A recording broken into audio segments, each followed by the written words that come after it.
Hey guys, welcome to today's Ask a Trainer. Today I will be joined by Michael Brain. He is the sport coordinator at Seneca at York. We're going to be discussing long duration steady state cardio versus, just going to let him join here, versus interval training. So there's two different styles of, this can be cardio, any form of training.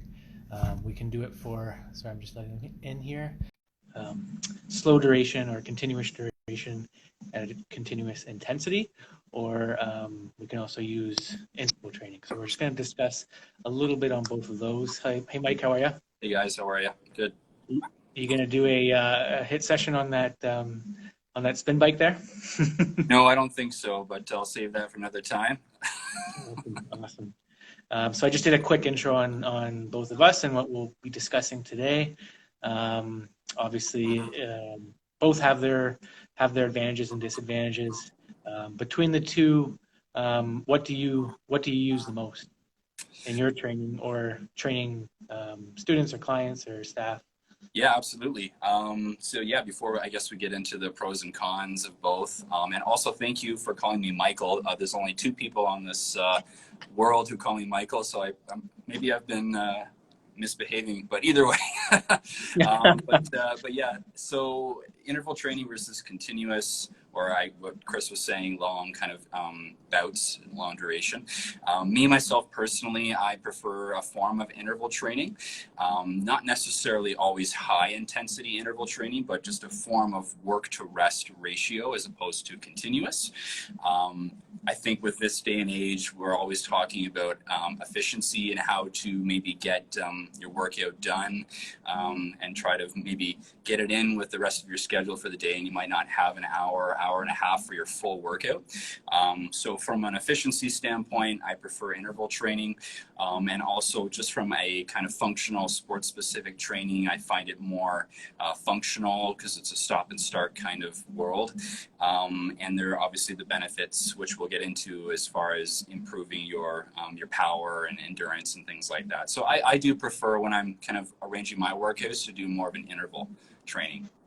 Right. And I guess to define both, yeah, like one would be a consistent pace. Doesn't have to be a low intensity or a high intensity, but by definition, it's a consistent intensity. Right. Most of the time when you're comparing the two, one is shorter than the other one.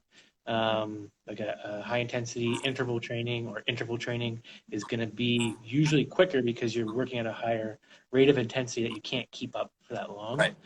Exactly. And then it doesn't, like I said, it doesn't have to be super slow, but it's usually your intensity is kept at the same level. So it's usually longer to get the same kind of benefit. Right. And like Mike was saying, there's pros and cons for both, right? From an efficiency standpoint, you can get a lot more done. So you're doing more work in less time with more of interval training. And you can train different adaptations with interval training, I find, right? You can, if you're working at a higher intensity, you're working different adaptations. Right, exactly. What I like about... Yeah. Sorry, go ahead. Yeah, no, I was just going to kind of follow up with that is you can kind of distribute your workout based on the intensity. And like Chris was saying, you obviously generally can't perform that high level of intensity. So if you're looking at maybe 75 to 90% of your estimated max heart rate, you won't be able to maintain that for as long. Whereas maybe if you were jogging consecutively, continuously for maybe 20 to 30 minutes at like 65 to 70% of your heart rate.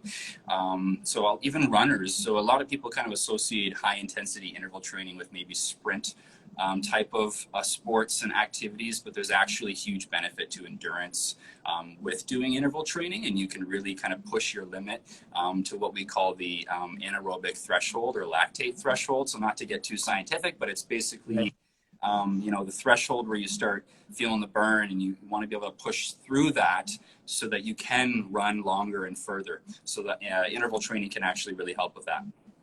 Right, and I like that it can serve both purposes, right? Like if you're doing a lower intensity, constant intensity workout, you can't really train those anaerobic adaptations because you're not hitting those levels of intensity. But with the interval training, you can train both, right? Because you're Absolutely. hitting both those intensity levels, That's right. um, Yeah, which for which I sure. really do like. Because everybody, yeah, depending on what sport you're into, you're gonna need both those adaptations, right? Yeah, and there's obviously benefits to doing continuous over interval training, maybe more of a maintenance kind of day or just a general physical activity so that you can promote healthy heart health and preventative diseases and things like that, where it's really good for your cardiovascular system to do a moderate intensity over a longer time, just so that you're getting more active as opposed to saying, well, I did 2 sprints and I was done my workout in 5 minutes. Obviously, you still want to improve your endurance and heart health and things like that as well. So they're both definitely important. Yeah, the HIIT training or the high intensity training, interval training, it comes with a cost, right? Like if you're already training for another sport, then it's going to impede on your recovery. So you're not going to want to do those hard workouts. Your CNS your central nervous system is going to need a bit of a break. So you're not going to be wanting to do this every day of the week, coupled with other exercise, right? Yeah, We've got to keep that in mind. Like it's not going to be of benefit when when you're already kind of getting hit heavy with other workouts that you're doing. that's right. Yeah, yeah, definitely have to think about recovery and not overtraining, right, and over fatiguing yourself. And so I think you just have to be smart about it and have a diverse program, a routine that you're doing. And sometimes, like myself, like I know as well, like you like to go for a nice bike ride. Maybe it's an hour or so long, 45 minutes to an hour hike or a walk, where you're still feeling the benefit of the endurance and performing that for a longer duration, as opposed to sprinting up and down hills that's exhausting. So I think having a balance of both. Obviously, I know it sounds cliche. It's good to be in the middle and have the perfect world. And some people will do, 60-40, or I do maybe more high intense training or high interval training versus continuous. So it's really all subjective, but there are benefits to both for sure. Right. Yeah, definitely have a good mix of it with the longer walks and stuff. It's really a different benefit that you're getting too, right? Um, I find when I'm doing more of a continuous, like moderate intensity, I find more of an endorphin rush. You're getting a lot of chemicals released in the brain that don't get released unless you've hit a certain duration of exercise, right? Right. You're gonna have more stress hormones being pumped through your body if you're doing a really high intensity workout. So you're not getting the same adaptations and the same benefits for both, right? Exactly. Yeah. Someone asked about. We had 2 questions. One was about motivation. I think this is a kind of a great way to stay motivated. Is flipping back and forth between the two, change of pace, kind of. Some days you're going to want to work out for 15 minutes and then that's it. Yeah. So that's a good choice to throw in a high intensity interval training at that point.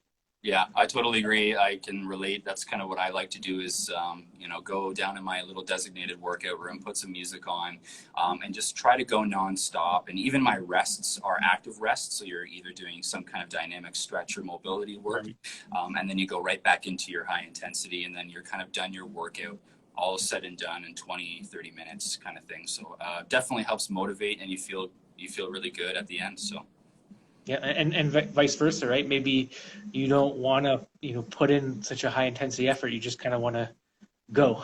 So you pack your stuff up and you go for a ride, go Yep. for a walk, and you're giving yourself a break from pounding the weights. And I think the cool thing about both of those, they don't have to necessarily be what we traditionally think of as cardio, right? You could do Of interval course. training with weights. Yeah. You could do consistent intensity training with weights too. You don't have to put yourself in a box and only do this while running or walking.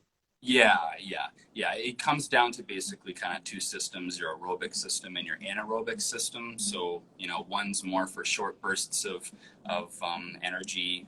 So even if you're doing weights for that matter, or power training versus maybe a longer duration aerobic style, it could also be muscular endurance. Higher repetitions, lower load. So yeah, you can definitely apply this to not only a form of cardio, but obviously strength training for sure. Yep. Awesome. We had a question about training while it's so cold out. For me personally, just make sure you got a couple layers. Invest. You don't have to buy, crazy fancy gear. You can get away with not spending too much money. You need to invest in a pair of warm socks that you can get on Amazon for $20. My lights just went off.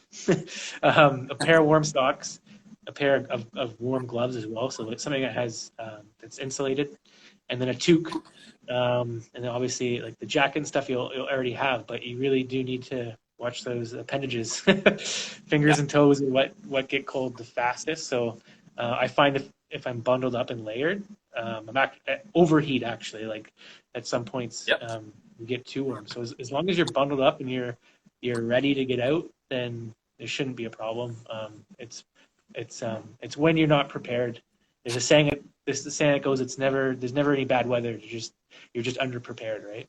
Absolutely. Yeah. No, we definitely, we've said, obviously, since the winter began, is we wanted everyone to get outside and to stay active, regardless of the weather. And obviously, ideally, we all want, the sun shining and blue skies, that kind of thing, and that perfect temperature. But, you can't just rely on that. If you want to kind of get motivated, stay consistent with your physical activity, then you need to be able to adapt to the conditions outside. And there are certain activities that are maybe more ideal during certain weather, whether it's hiking or biking outside like yourself, or even doing any kind of hill climbing or anything like that, just snowshoeing, you name it. I think you can apply this interval training and continuous training to anything that you do. It's really just the level of intensity. Right. What is your most essential piece of gear for the winter? I guess footwear for sure. Makes a big difference, especially with balance and coordination. You want to make sure you have that insurance policy on your feet. That is obviously good, tread for hiking. There might be a patch of ice underneath the trail that you're hiking on. And you want to be able to make sure that you're digging into the terrain. So I would say that for sure. And like obviously a toque and a pair of gloves, and layers. It is so important to do that. I remember playing a pond hockey outside when it was minus 15 degrees Celsius, and you're sweating while you're also freezing, which is one of the most interesting sensations.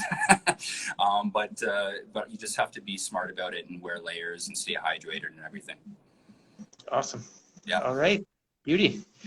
Cool. So get out as much as you can, whether you do interval training inside, outside, it's really up to you. Just be cognizant of kind of what you're training for, how it's going to be implemented into your program.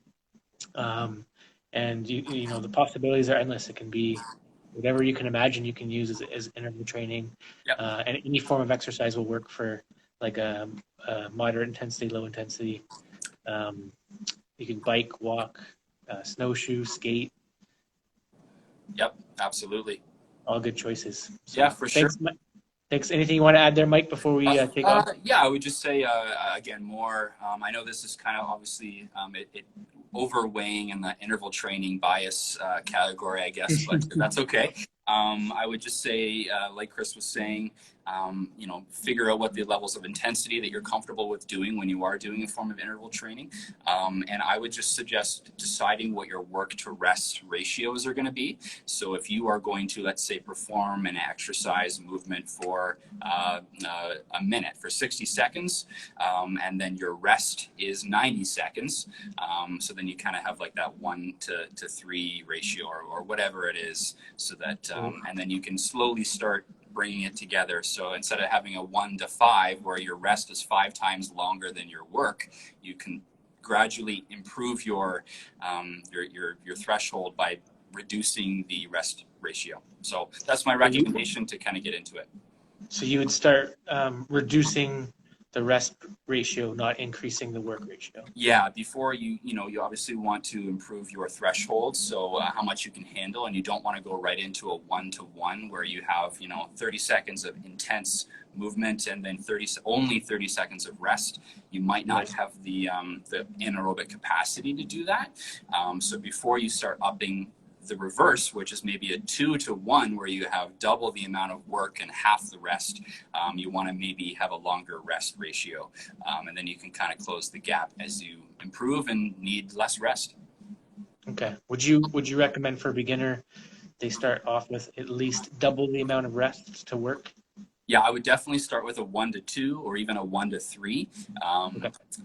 Ideally, that would probably be recommended, just so you can kind of gauge what it's going to be like. And then, because remember, you have to repeat those bouts so many times during that workout, and it gets exhausting. And so give that a try first.